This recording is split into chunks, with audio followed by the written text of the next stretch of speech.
Welcome to the Listen to This Bull live show, the show where you get to ask us questions live and we'll answer it. And we're going to talk about insurance bullshit. Bullshit in the insurance world. Same thing. Insurance bullshit. Semantically, it's not the same thing, but I don't care. You can have that argument. Whatever. So we're going to talk about bullshit in this episode.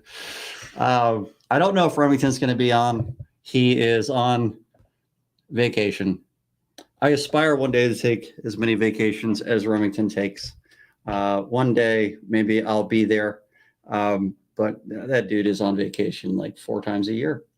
And must be nice. I think most people should do that. I vacation at the National Claims Institute myself. Yeah, me too. Yeah. It's really sad. It's really sad. I mean, the benefit of him not being on is we don't have to have a headset on right now because there's no one else to listen to. So this is a show that we don't have a topic on. We're going to talk about a whole bunch of different stuff, whatever our whimsy takes us down. In order for you to help with this conversation, you can put stuff into the comments. You can ask us questions. This is Clint Moore. Clint Moore is an attorney.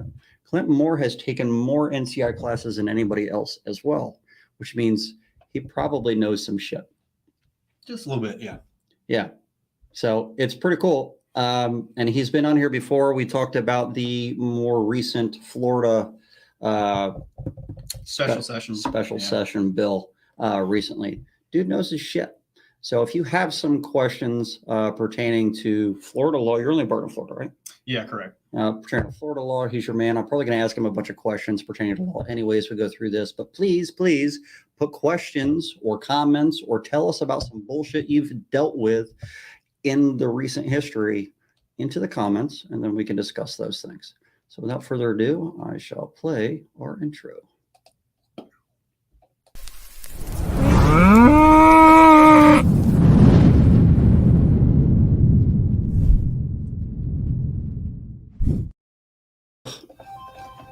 All right, so this is the bullshit show. The fun thing about the bullshit show is we can talk about bullshit, but also the show itself can be bullshit. Oh, good. So low pressure. Yeah, there's no pressure whatsoever. Excellent. To be honest, there's no pressure ever for this show.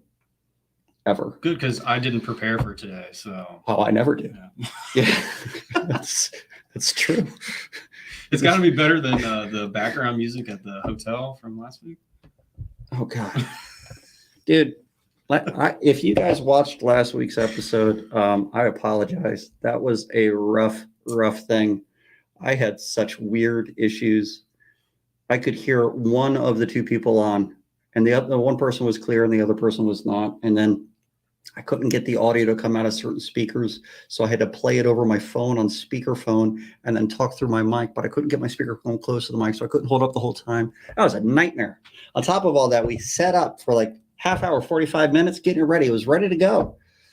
And then right there in the lobby, they had a live musician start playing right at our start time. It wasn't as bad from the viewer's perspective as you thought. I hope not. Yeah. But there definitely was no benefit to watching that show. Other than to make fun of us. Yeah, it was entertaining. Yeah. Well, that's good. Hey, David. David Summerly has been here a few times. I have a hail cannon that he got for us from EuroShield. And like a schmuck, I haven't shot it. And I know they're thinking, why the fuck did they send that hail cannon to NCI if they're not even going to use it? I have issues with our freezer. I cannot get a proper projectile. So I'm having to purchase a new one. And to be honest, it's a lower priority than some of the other things that we have to purchase, just because we're constantly putting more and more people in these. We have to build up to get tables and chairs. You know how much tables and chairs cost? How much? Let me tell you, a fuck ton. They're expensive.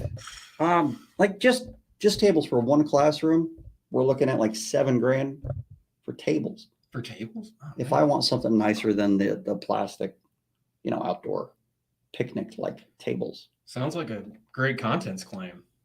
We could shoot golf balls. It might bounce a little bit more. If I could get something the size of a bowling ball to shoot your rubber shingles, David, like you claim, that it'll take a bowling ball damage. We could do that. That would be interesting. I don't think I'll be able to with that particular hail canoe, but it would be a lot of fun to try. So we'll have to do that in a parking lot somewhere. You do need to come see us. Yeah. How many classes have you been to, David? We were trying to figure out who's got the most. You got everybody beat for sure. Yeah. Yeah. I don't know. I thought we said he may have. He's been to either 3 or 4. Okay. All right. So yeah, You're on your 6th. yeah. Give me the crown. I've 3D printed crowns for my team before. I had to design one. We designed Tiaras one from or crown? a crown. Okay. So I designed this crown that I had 3D printed. And it said King of Claims. Okay. And then I put some padding in there and everything. It was really cool. It had like a leopard skin outline on the bottom half of it. It was really big. It was a full size crown. And we spray painted it. We sanded it down so it was real smooth. Spray painted it. It looked like a real crown. It was great. Some of the benefit of having 3D printers and shit. But we would pass it around from team member to team member based on, at the time we were doing volume roof claims. So whoever had the highest per square dollar amount for their claim was the current King of Claims. Okay. All right. A dude that truly hates my guts right now, which is a real shame because I still like the guy. But he blames me for some stuff. But anyway, he had that crown for 1.5 years because he got on a 3-tab with State Farm, $14.40 a square. In Georgia, where the average is like $400 a square. What else was wrong with that claim? So it's crazy, but it was super steep. So it was with steep pitch roofs, it was 2112 or over, then it has to be hand sealed. Exactly, it has a line on it for hand sealing shingles. But for whatever reason, that month they got rid of that line item. It wasn't there. So instead of doing that line item, they did instead have per shingle replacement for every shingle on the roof, which is like $17, $18, or at least it was at that time, $17, $18 per shingle. So that's a lot of shingles. Yeah. Unfortunately, it was only a deserve a 14 crown. square roof. It would have been really good, but it was a tiny roof. But still, and he won it and he earned it. And it was great. I can't believe he did that. With 3 classes. So yeah, that's 4. That counts. It's at NCI. Well, you're coming in for a FRSA. So we've got the Florida roofing and sheet metal. Yeah. Is sheet metal one word? Is that why it's only an S? Yes. Association. Florida Roofing and Sheet Metal Association event this week. I actually am trying to find some time to get over there, at least for a couple hours, be on the vendor floor and check out some stuff. But since this class is going on, who knows if I'll actually be able to get out there. But luckily, I'm not teaching the class this time. So anyway, you guys have any questions on some shit that's happened in claims lately? Have you had a claim that's had some especially egregious bullshit that's happened?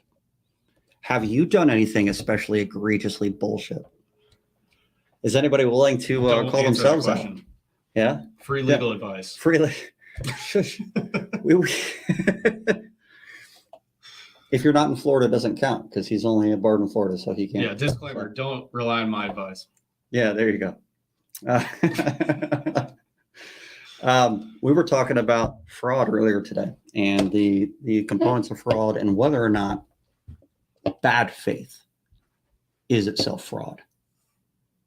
I know that you've had some opinions about this today. Maybe you can reiterate how you feel the difference between bad faith and fraud.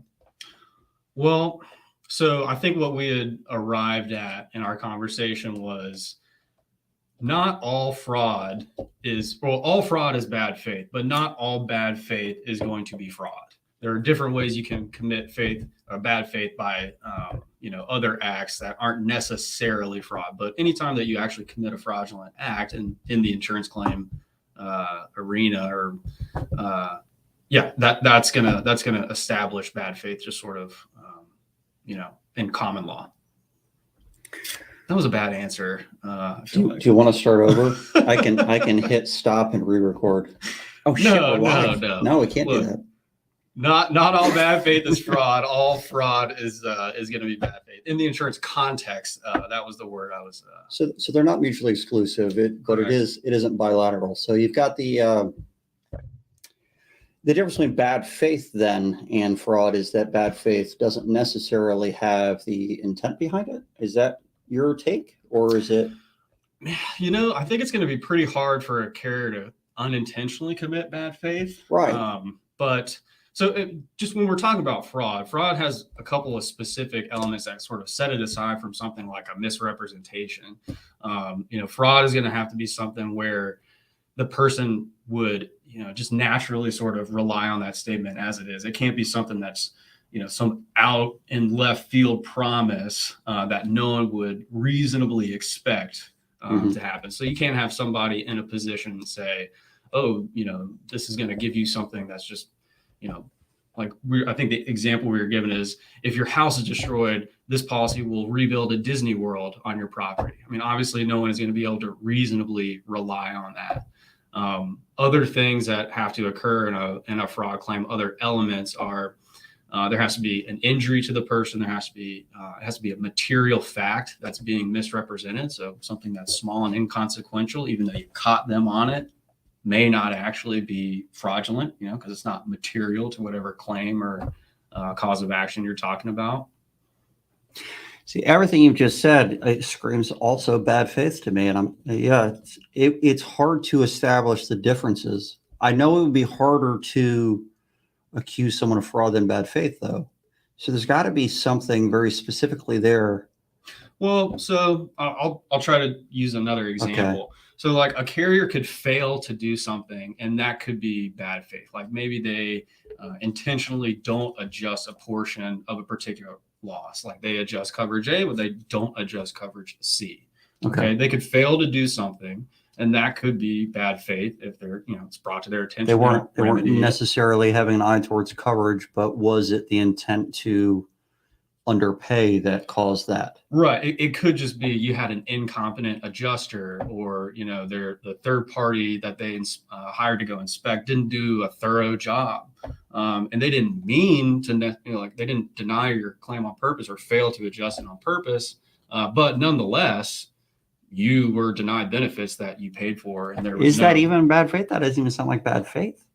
That just sounds more like shitty expert. Well, yeah, exactly. So that's what I'm saying is you could fail to do something and it wouldn't be considered, bad faith. But if we're talking about the intent part of a fraud claim, you would have to mean to do that. You could miss something and that's not bad faith. But if you intended like, hey, I'm going to get a bonus if I don't have to pay out this coverage C stuff, so I'm just going to not pay out on that. If you can, in discovery, prove that later on that was an intentional act, the person would have relied on what that adjuster told them reasonably. And if they were out money that they were, legally entitled to under the policy, then you can, establish the elements. You ever come across a bad faith case you've been working on that you feel like might have had some fraud involved that you can actually talk about? I've got, claims that are pending, you come across those all the time. I think the reality is if you've got something where there might actually be some meat to it, generally those claims go away, they close. There's, a mediation that's all of a sudden requested and there's an offer on the table. So it's hard to, really get in there and end up proving it. I haven't, been able to walk away with an order from a judge that says, Mr. Moore, congratulations, you proved this bad faith case yet. Staver brings up, in 2008, homeowner called in hail, then me. I saw none. USA adjuster bought roof on imaginary wind. That's a new pro.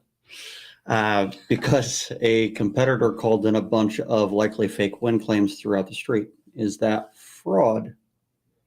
I mean, if they're paying, maybe he defrauded his insurance carrier that he works for, possibly. Can an adjuster commit fraud against the carrier they work for?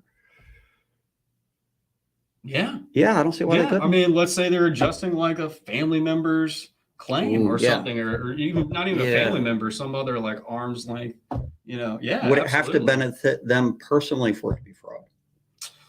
Could you do a third party fraud? No, it just has to harm the person who's defrauded. That's it. You don't actually have to gain anything yourself. Huh.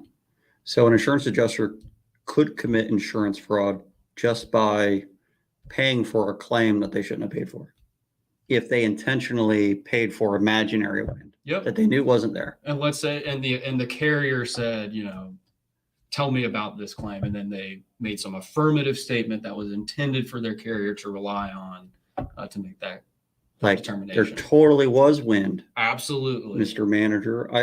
I know it was there. I'm not making this up. I swear. Yeah. And then the carrier pays the claim. Yeah. And that would be their injury. That would be their injury. They're down the money. So that's interesting.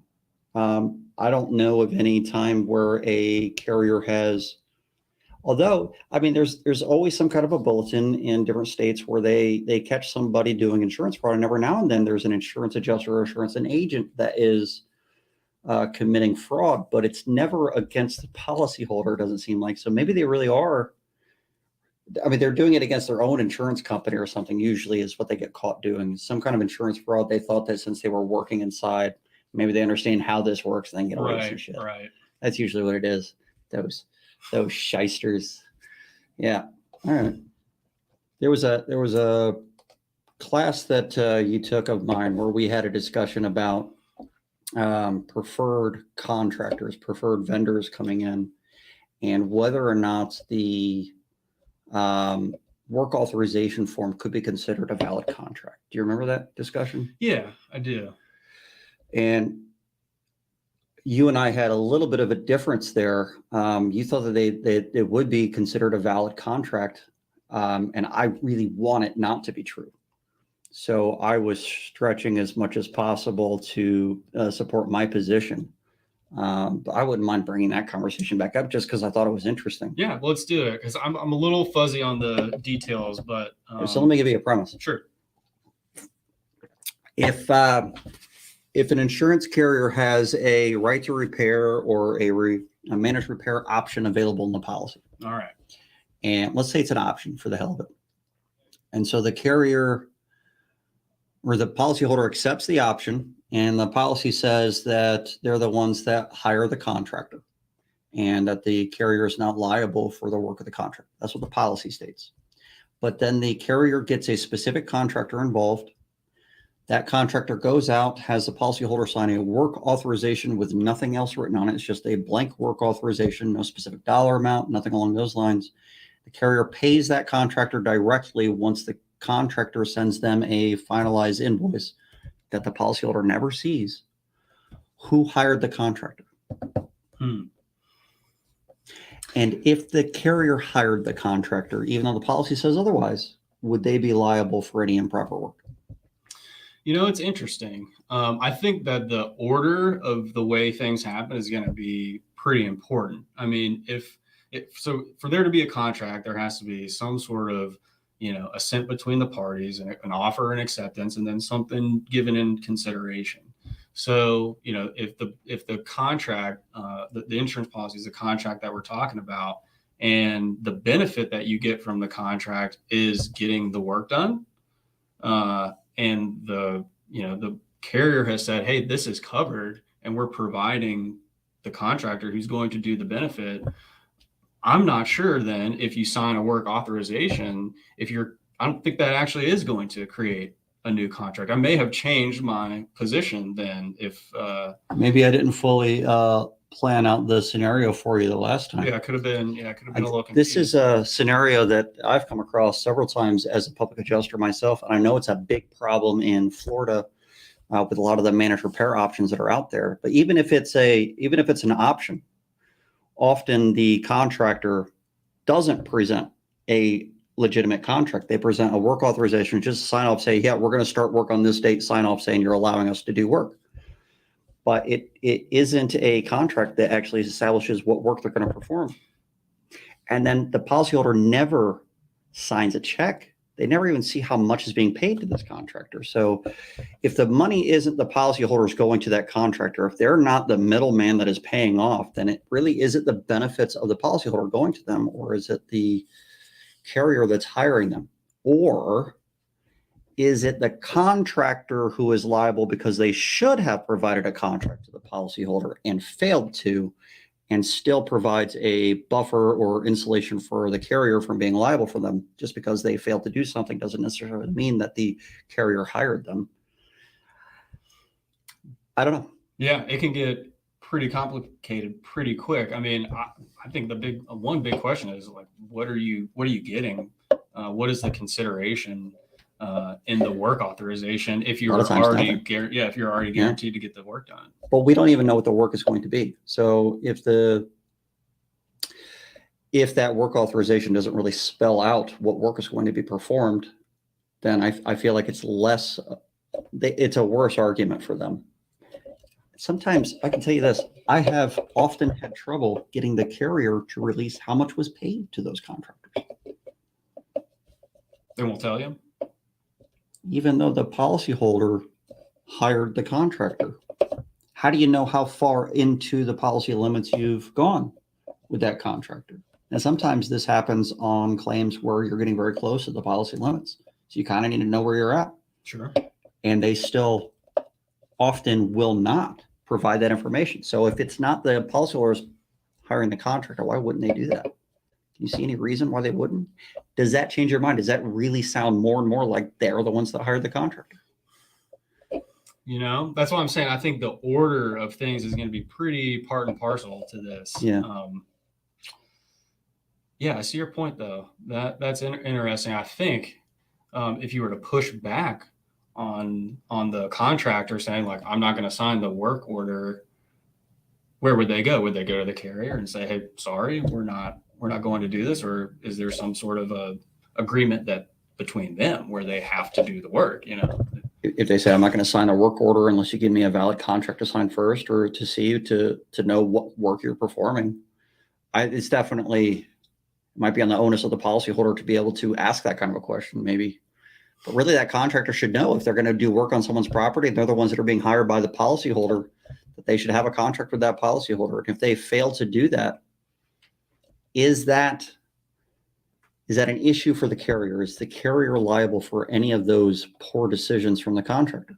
I'd be really interested to hear from a construction law attorney on that too, because I know there's, express and implied warranties and all that. You said that before, and I thought that was a good idea. And I thought maybe I'll get one of those guys on the show one day, and then we haven't done it. Yeah, no, I think that would be a good idea, because it's a total different, section of the law that applies to a lot of that stuff. And if there's an express or implied warranty, well, who owns that? Is it the policyholder who's getting, their homework done, or is it the carrier who may have contracted with them and, accepts the liability for the work too? Because we know if the contractor messes it up, the carrier can be held liable.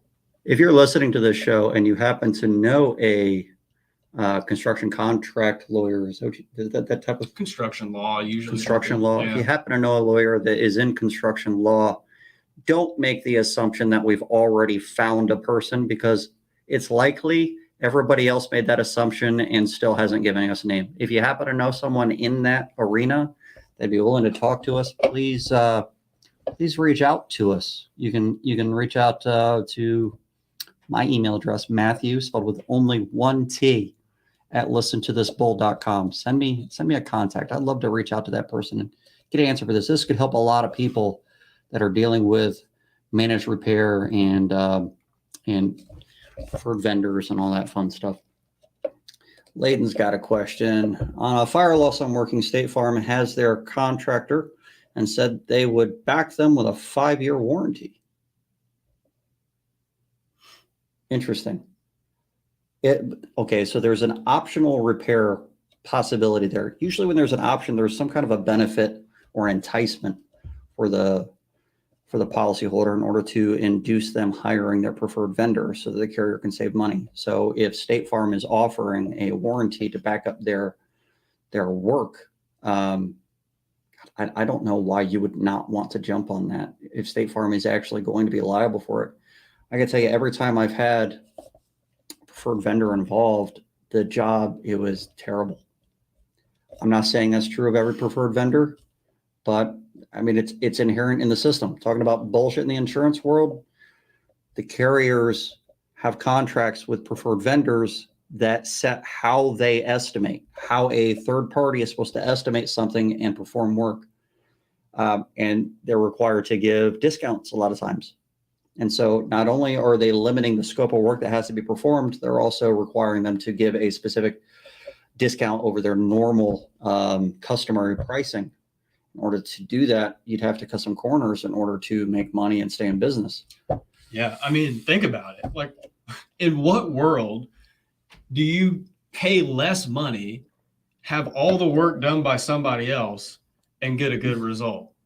I mean, it just makes no sense. I mean, of course, that the only way that they're going to profit from that is by doing less, giving you less, and they're actually charging you in premium. There's a PA that reducing in premium, rather. Consulted in Florida that has dealt with one managed repair option that was given, and the contractor that went out did a roof job, but PA, before the contractor went out there to do the work, when they were choosing the option, they said that they were going to have a third-party contractor evaluate the work product to make sure that it's done correctly after the fact as a third-party evaluation of the work, or something along those lines. And then the contractor went out and did the work, did a piss poor job, didn't replace the flashings, and the contractor of the PA got involved, then wrote a report about that and all the things that were wrong with it. Sent that to the carrier. Carrier sends it to the contractor. Contractor comes back out and replaces the roof again. And they went back out and evaluated it. And it still wasn't right. So they sent that to the carrier. They replaced the roof 4 times. 4 times. Now, I would imagine it was the preferred vendor that had to pay for that, and not the carrier, because the carrier would say, you're liable for doing a poor job. And I know that the preferred vendor is probably thinking, well, what the fuck? I did it the way that your guidelines told me to do it, and now I'm having to replace this 4 times. How is this a benefit to me? So I don't know if they end up having a lawsuit with the carrier later on for kind of forcing that. But I can tell you, if you're a contractor, you're the only one that can determine how the work is to be performed, not somebody else. So if you're letting somebody else dictate how to do your job, that's kind of a shame on you moment. So, but I understand that, you know, do what you got to do to feed your family, right? Do you know much about the Spearin doctrine? I don't think I've ever even heard of that. It's something I learned recently. I don't know a whole lot about it, but my understanding is that it's like the contractor is only liable for what the plans say.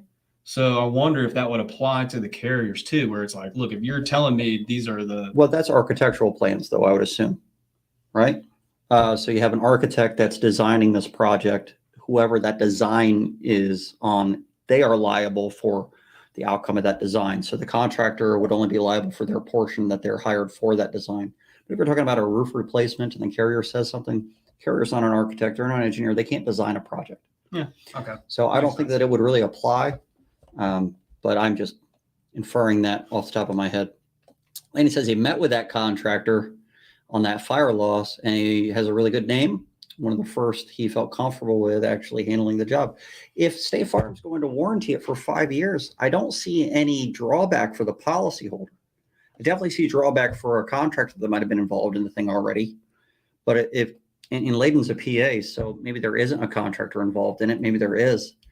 But as far as a PA goes, looking out for the best interests of their client, if there is a drawback for the policyholder, you have to mention it. So there's risk involved in this. Is this contractor going to cut corners? Are they being told not to do certain things that should be done? And then they're not going to do that.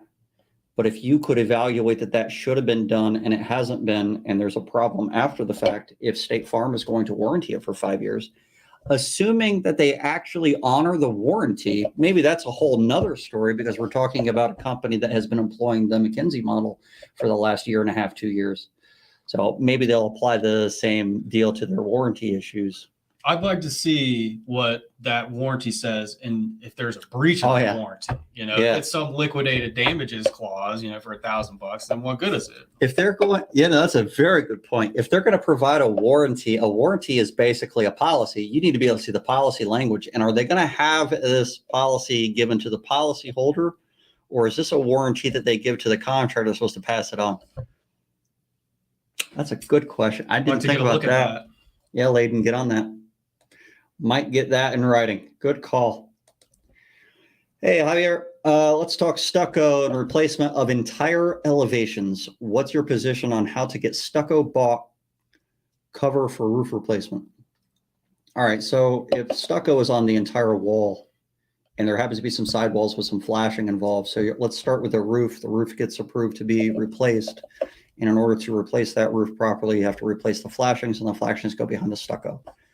So if it's a EFIS system or a hard coat system, there's a little bit differences between those. But oftentimes both systems can be repaired. Not always. Excuse me.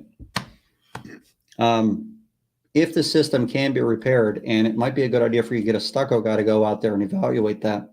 But a lot of times, in order to tie it together as a single system with an EFIS, you might have to replace panel size sections in order to put the entire insulation panel or whatever kind of board is behind there up. And there's going to be scrim and different things involved, but you probably aren't looking at a full replacement of stucco by itself unless you're also dealing with house wrap. So if this is a veneer system of some kind, which it probably is, and there's house wrap involved, you can't take fasteners out of house wrap and leave the holes behind. And if you're taking enough fasteners out of the house wrap, which you're definitely going to be doing if you're replacing any portion of the EFIS system, then you might have to replace the house wrap. And doing that is a chore. Going around corners and things with it is a chore. There is a lot of debate on whether or not you can leave some house wrap behind with holes in it, and then put new house wrap behind it, and then put the old on top of it with the holes in it, and make that one cohesive wrap. And if that is allowed by the house wrap manufacturers or the siding manufacturer or the EFIS system manufacturer, if it's allowed by the manufacturers, then it's allowed, and you can get away with doing that as long as you're in a position where the overlaps and the staggered joints between overlaps don't still come to a head only at corners and shit. So where people don't really look into this very much is whether or not there's supposed to be staggered joints in the overlaps of the house wrap. It's installed in course just like shingles up a roof, and there's butt ends on this material that's supposed to be sealed and taped and all that. But those butt ends overlap a certain amount, and then from one course butt end to the next one above it has to have that butt end staggered away from the other butt end a certain distance. I believe it's 6 feet. And you can't do that at a corner if you're leaving material behind. If there's already a butt joint somewhere within that 6 feet, or really possibly you can get away with 3 feet depending on how it works on the other end. Most people don't worry about the overlap or the staggered joints, though. They start worried about other things. It's a hard fight. It is a very hard fight, because is it reasonable to go that far when you're talking about a roof replacement? The policies pay for the amount that's reasonable and necessary. Is a building official going to force you into doing that becomes the real question. If the building official isn't going to force you into that, then it might not be a reasonable repair. Yeah. Javier says it's a hard coat system.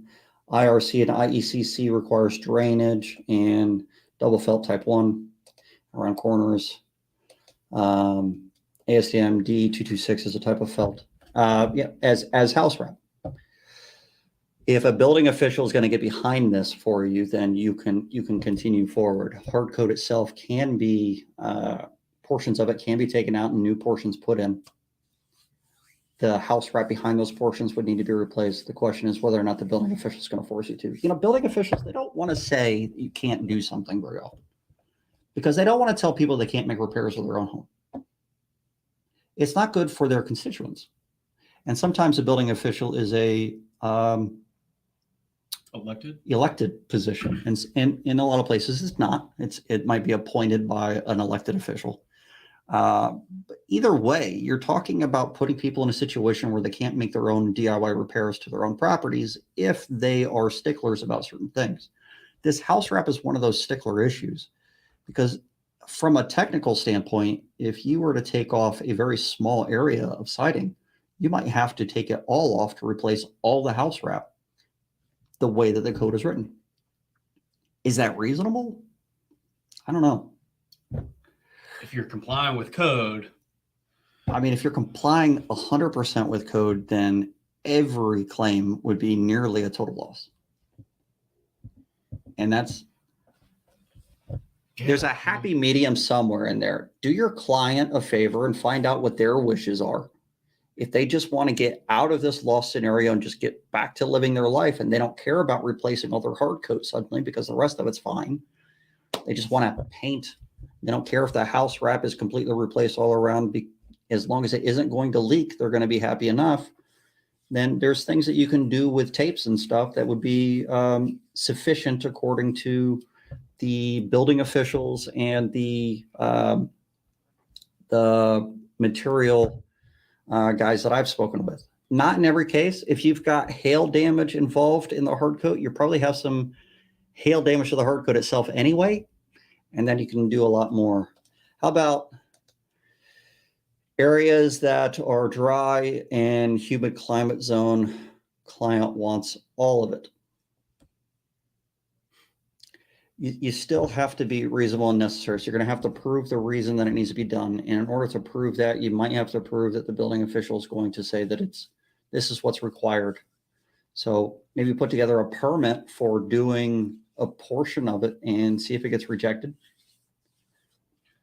It sounds like a great item to negotiate with. You know, if you're going to go and comply with the code, you've got this giant expense, and hey, you know, we're willing to concede a little bit on this if you can give us something else that we'd like. Yeah, I want a lollipop.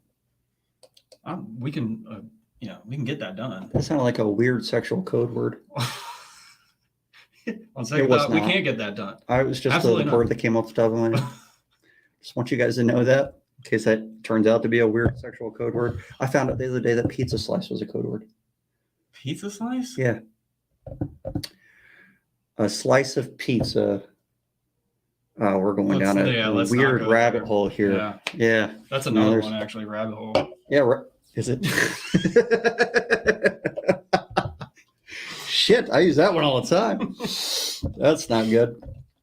Javier, the best thing I can tell you to do is get a stucco guy that can put something in writing that says exactly how it is that he's supposed to do his job and what's appropriate and what's not. But there is a point where it becomes unreasonable, and going that far is just going to lead to a very difficult claim that lasts a very long time and likely will end up in an attorney's hands. Bringing someone back to a pre-loss condition, it's really hard to actually meet building code fully. Let's just say that. There is some leeway for a building official to make decisions on things. But if you start with roof replacement, don't you have to start with, let's say, step flashing? Yeah, if you have to replace the step flashing, and the step flashing is installed behind the hard coat, nailed to the siding, you have to take off a portion of that hard coat, but you can put a portion of that hard coat back. You don't have to take off all of it. So then the argument is there with the house wrap more often than not, whether or not the house wrap can be left in a state of having holes in it from removing fasteners when you remove that portion of the hard coat. Follow me? I probably glazed over that a little bit fast. Instead of saying due to code compliance and say part of roof replacement assembly, I mean, the step flashing is definitely part of the roof replacement assembly, and the replacement of that portion of the hard coat to get that out is definitely part of the reasonable and necessary replacement cost of the roof. No doubt. It's part of the customary work that would be necessary to perform. But you asked how to get all the stucco replaced. And that is a difficult proposition. That might be one where the carrier asks, you want to show me another file where you've done the same argument? Because if you're making it on this one, you probably need to be making it on all of them. Otherwise, what's so special about this? Actually, I think that might be better if it was this one was something special and why this one is special. Yeah, that's actually probably a way to approach it. Eric's safe word is lollipop. So that's good. Now we know. To not max out code upgrade. Well, yeah. So ordinance and law in many states has a limit of about 10%. Florida, it's 25. In many states, it's not a required. Getting a call from a Hagstad. I don't know what that is. Louisiana. Might be a last name. I'm not going to say anything about it then. It's the drainage. The drainage of the hard code is your issue. Where? Okay. You're going to have to spell it out for me. It increases the stucco assembly thickness by like double. Is drainage new code? And it's not there currently? Is that what the issue is? They need to install drainage? Normally the drainage is on the bottom, on the sides of the house, not at the roof side. You've got drainage that would go down house wrap and on top of the flashing and onto the new code. All right. I'm not familiar with that then. He says it's new code. That's something I need to learn about. Do you know anything about that? I've got the code changes with me. I'll bring it tomorrow. Yeah. Okay. Yeah. I don't know much about that. So everything that I just said might, the entire wall has to have drainage, not just at the ground level. Okay. Well, I mean, when I'm thinking drainage, I'm thinking about just making sure that water can go down the house wrap. So you have standoffs for the veneer to sit on top so that there's space between the hard coat system and house wrap, possibly. And if that isn't currently there and you're bringing it up to code, I see what you're saying. If it is what I just described, then it might not be. It might be a completely different situation. But anything that isn't currently there and it has to be brought up to code, the question becomes, have you triggered that code by replacing any of it? And that might come down to how the building official applies the code that's there. Yes, it is. Well, that's what you'd like to believe. You might be right. I don't know. Yes, roof replacement. Okay. Not just the stuff flashing. All right. You don't have to convince me. Well, because if it can be proven, if there's something documented, then you have to just go further down that rabbit hole. See what you did there. Yeah. So, but maxing out code upgrade is a good point. So I'm going to stick to that topic because that's something I actually know about. I don't know about your new code, and I will do some research on that, and maybe we'll pull you on the show later on. We'll talk about this once we really dig into it.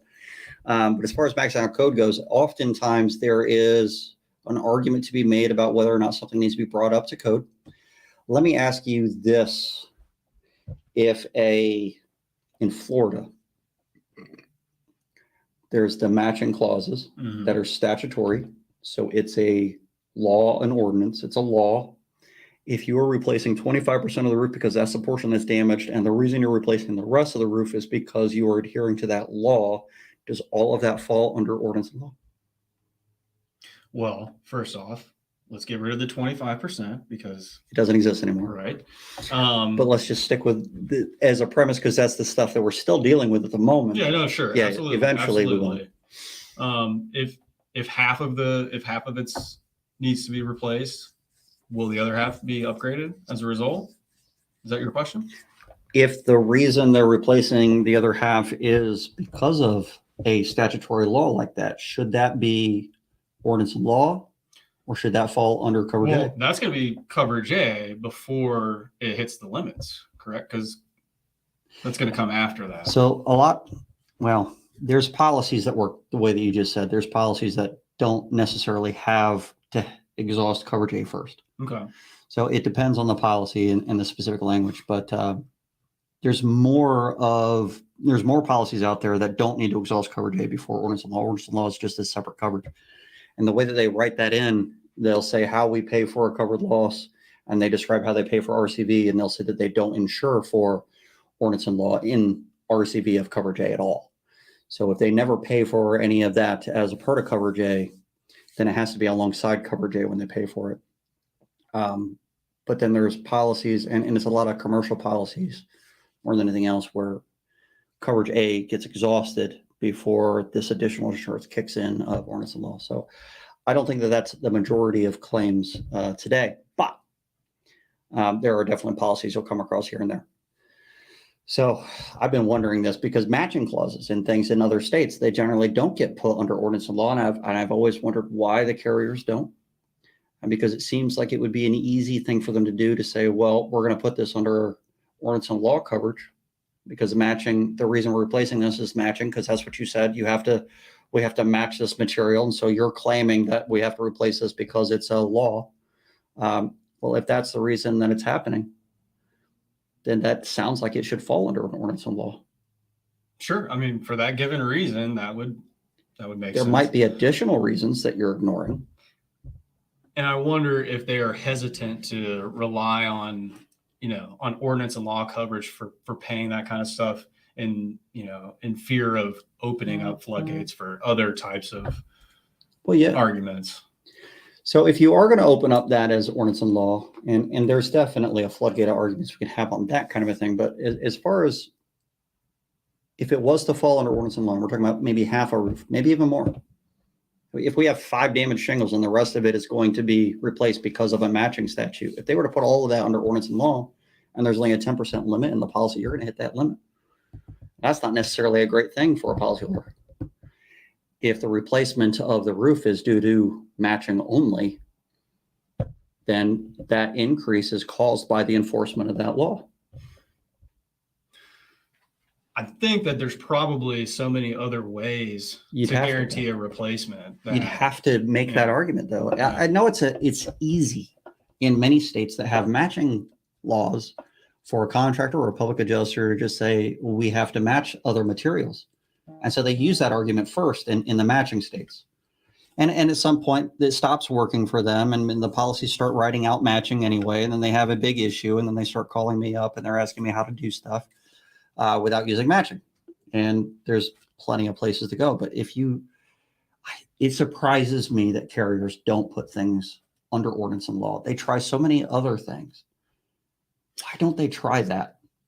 I don't know. I don't know why it would make any difference to them. It would allow them to limit their outgo, and they don't do it, which is surprising to me. But if I don't know, like we were saying, I think that there's so many other things that in like the repairability or you'd have to make those arguments. Yeah. But if you don't make that argument, if the policyholder never claims that, I see what you mean. They could catch you sleeping. Yeah, asleep. Well, thanks for putting that out there for them. No one watches this show anyway. It's fine.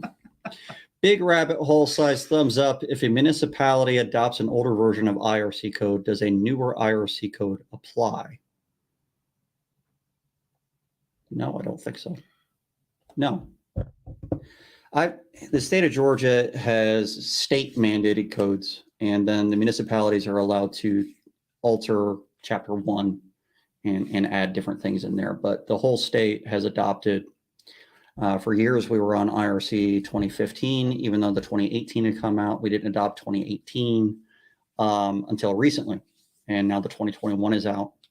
It doesn't mean that the 2021 applies. It's not an automatic thing because there's still states that are stuck to 2012 versions of these things, and municipalities are stuck to 2012. Whichever one they've adopted, that code in its specific language is what they've adopted.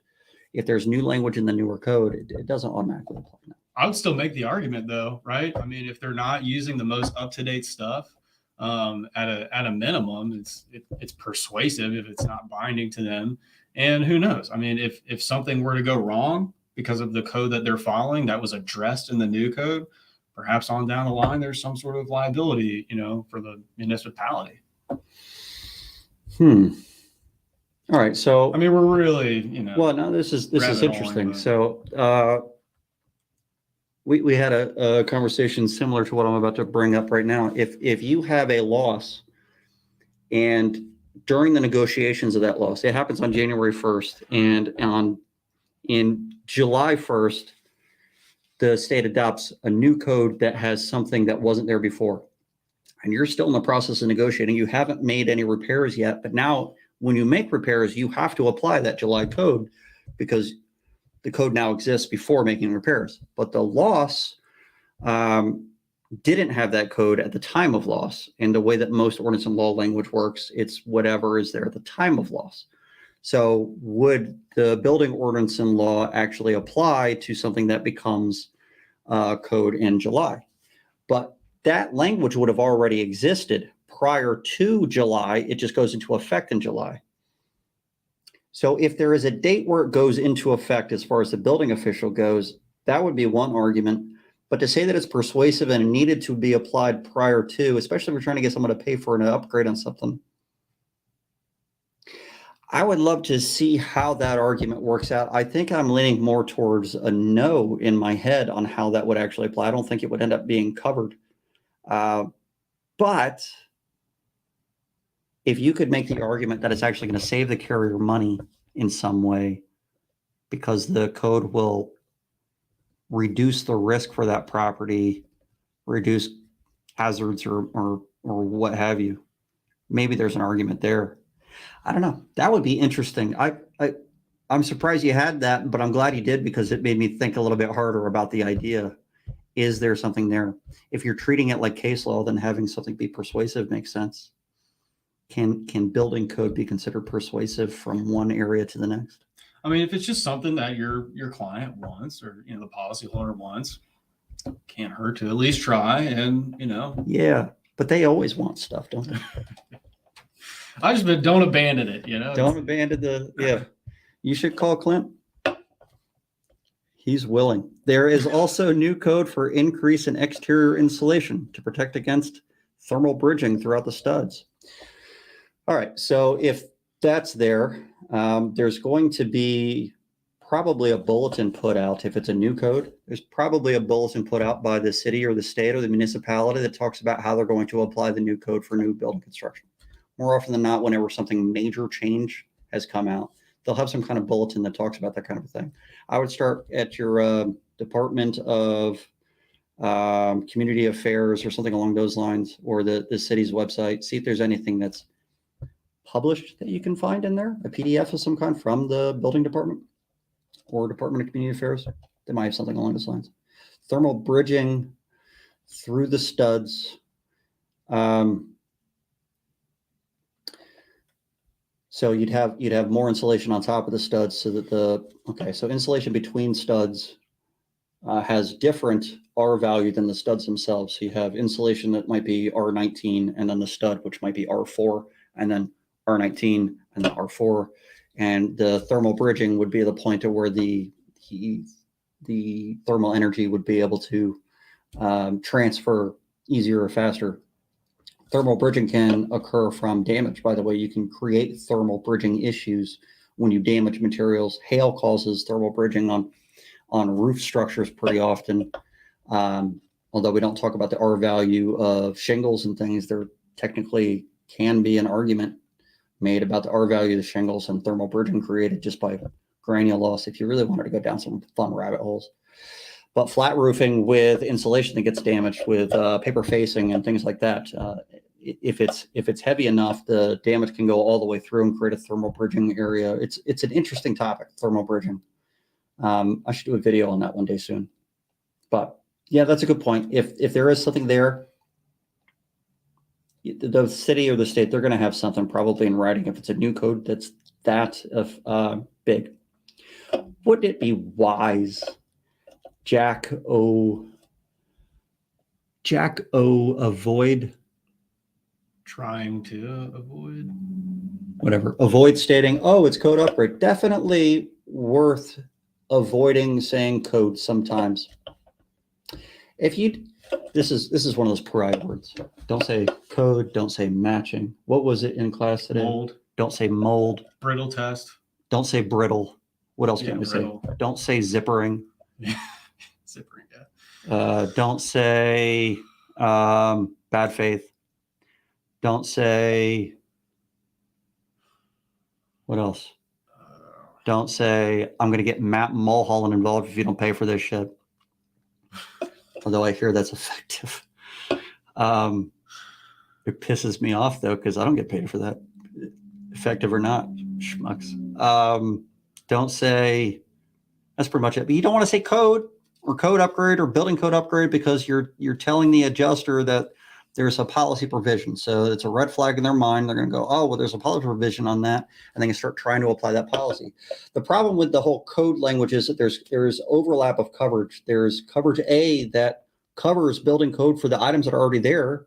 And then there's ordinance and law that covers the increased costs associated with enforcement of building ordinance and law, new upgraded codes, things like those lines. But this is for materials and stuff that don't already exist, or new materials that are a betterment to what was currently there. So that's where the increase is there. There's no replacement cost for an item that doesn't exist because you're not removing an item replacing with like kind of quality. You're removing nothing. Replacing with nothing is $0. If you're removing something that has to be upgraded, like insulation, if you're removing R19 and it has to be R30, then the replacement of R19 is R19, and the increase from R19 to R30, that difference in cost would be covered by an ordinance and law type provision, generally speaking. So that kind of a thing, if you say code upgrade, it could be problematic because they might try to put all of the insulation, or they might try to say there's no ordinance and law at all, so we're not paying for insulation, period. When in reality, they still owe to replace the R19 portion of it, and then the betterment, the difference in cost would be what would be associated for the policyholder. But if you avoid saying code, then it doesn't go down that rabbit hole. Or you can stick whatever is still available in coverage A under coverage A. Anything to add to that? I think you got it. Good. Lots of things have been going wrong like rot because they followed code, mainly because they didn't account their climate zone. Many fall under dry and humid. I think we'll have to have a better conversation than stilted information over this. Any idea where he's going there? No. Yeah, I don't know. I mean, I think he's that by not following, or because they follow code, it's causing even more damage. Because they said code, maybe. And so they didn't, whatever. I don't know. All right. Actually, multiple class action lawsuits. That's good news. My typing sucks today. Maybe that's why. Correct. Don't say roof snake. There you go. That's another one. Yeah. Can't say roof snake because that's a bullshit tool. Although I have 3 videos about a roof snake on. Listen to this bull and how shitty it is, right? But I have more views on that set of videos than anything else. And there's more commentary on there where people tell me that I'm a hack more than any other video. Yeah, I get those comments a lot. Don't get me wrong. But it's on those videos in particular, you just don't know how to use a freaking hammer, you jackass. If you knew what you were doing, you wouldn't have that statement. This tool is great. It's probably people that use this tool on a regular basis. Oh, got put into the Hague chat room or something. Yeah. I do know that Hague has talked about this video in certain reports. Oh, see? Because people are sharing it. And the purpose of that video was for you to share it with adjusters and engineers and say, well, how can we use this thing? And often they'll tell you that you could just manipulate the tool in such a way so that it will work without causing the damage. Well, if you'll just change the tool. Yeah. Because that's what roofers do. They're good at employing, I don't know. Tool manipulation? Yeah. Engineering. It's basically engineering. They're good at re-engineering tools for their own use. And it's like the carrier is going to require them to understand how to manipulate tools beyond the way that the manufacturer originally designed it for in order for them to be able to do their job. Right. You see this thing? Yeah. And how it's supposed to be used? Ignore that. Yeah. Yep. I actually had on one claim, same claim, engineer said that we weren't using the tool the way that the manufacturer instructional video required. which, by the way, there isn't one. There is an advertisement video that tries to sell you the tool, but it's not an instructional video. It's literally an advertisement, and that's the only thing that they have. And I broke it apart, and I actually used the tool the same way in that video that I was using it. He ignored my dissertation on how he was wrong. And then he goes to say that you could just manipulate the tool. So he wants me to both use it the way that the manufacturer of the tool suggested in their instructional video that doesn't exist, but also he wants me to completely change the tool itself on the same clip. Make up your mind. Weird that they don't like your videos. That's weird. Don't say, go watch the roof snake in action and listen to this bull's link. Yep. You know, there's a lot of things you want to avoid saying. You know, whatever you say can and will be used against you, I guess. There's definitely a learning curve getting into this industry and knowing what to say and what not to say and when to say and what not to say. But every policy is so wildly different. Yep. Is there something you shouldn't say as an attorney? Lollipop. Yeah, that's good. That's a good one. I mean, yeah, there's a whole lot of stuff you don't want to say as an attorney. Like stuff that you're not actually going to say on the show because you can't say it? I mean, yeah, I'm not trying to out myself here. Anything that's an attorney-client privilege, you can't say. Yeah. And you can't say that the insurance and name insurance carriers and our bullshit after the name or something along those lines. Yeah. No defamation. It's pretty much you just can't mislead people or the court. Right. That's the big thing. Or is it that you can't mislead someone that has signed a contract with you, but everybody else, it doesn't matter? Well, I wouldn't call that misleading. I wouldn't call that artfully choosing words to advance your client's interest. Sure. Has the International Energy Conservation Code, IECC, been adopted in the great state of Georgia? Yeah. Yep. A version of it. I think it's 2015 that was adopted in Georgia, but it might be 18. The rest of the codes are 18, I think. I haven't looked in over a year, so I could be wrong, but I believe it has been. It didn't make much difference for us. I still think that they're on 15 for the IECC. The IEBC is another one, the International Existing Building Code, that was adopted as well. It's a shame when states don't have the IEBC because that can actually help you out tremendously. All right, we've talked about bullshit for an hour. It's been a sesh. That's a word attorneys should not use. I just outed myself. Yeah, you shouldn't say sesh or sus. This is what my kids tell me. I should never use these words. They tell me I can't say whack, even though they use whack all the time. And I'm pretty sure that's from my generation. Yeah, we started. I can say whack. It is whack that I can't say whack. I'm mad. I want to say whack again. You know, I came up with a term for trees hitting the side of a property. Oh, yeah. When wind was involved, wind is making it whack against the side of a building. Damage, yeah. Whack damage. And I came up with this term and I started saying it to a whole bunch of adjusters throughout Hurricane Michael, thinking one day it might come back to me. Not a single time. Not a single time. I make up sheeting and I make a video and everybody's saying sheeting all of a sudden. Everybody says sheeting. Whack damage is not taking off. Sheeting is here to stay. Not yet. Keep the dream alive. Yeah, you know, but I don't have a whack damage video. Maybe it's the video that's the key. Come on. I need a whack video. Go post it in Hague. Let's get it going. It needs to be a rap. Okay. It sounds like a rap. Okay. Like a white guy 90s rap. Don't look at me. Really bad rap. Who wants to do a really bad rap with me on a video about whack damage? John Cena? Reach out to me if you're actually interested in it. Hey, this sounds like fun. You're not cool enough for that slang. This is my wife. Yeah, neither are you. And I'm sorry for saying that. I don't want to sleep on the couch, please. Swiss cheesing something is interesting. So my wife took the composition shingle roof inspection course, and we were talking about nail holes in materials. In the commentary for the International Building Code, or the International Code Council, which wrote the IRC, the IEBC, when they talk about reinstallation of materials, in their commentary, they talk about how nail holes in materials violates the integrity of the material.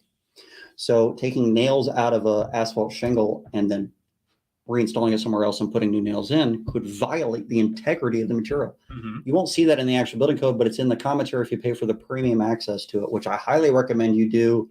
And I wish I got paid for the amount of people that actually start doing that, because I recommend them to do it. But if you actually look into that, that is such great language. It violates the integrity of a material just by having nail holes. How many things have nail holes in it?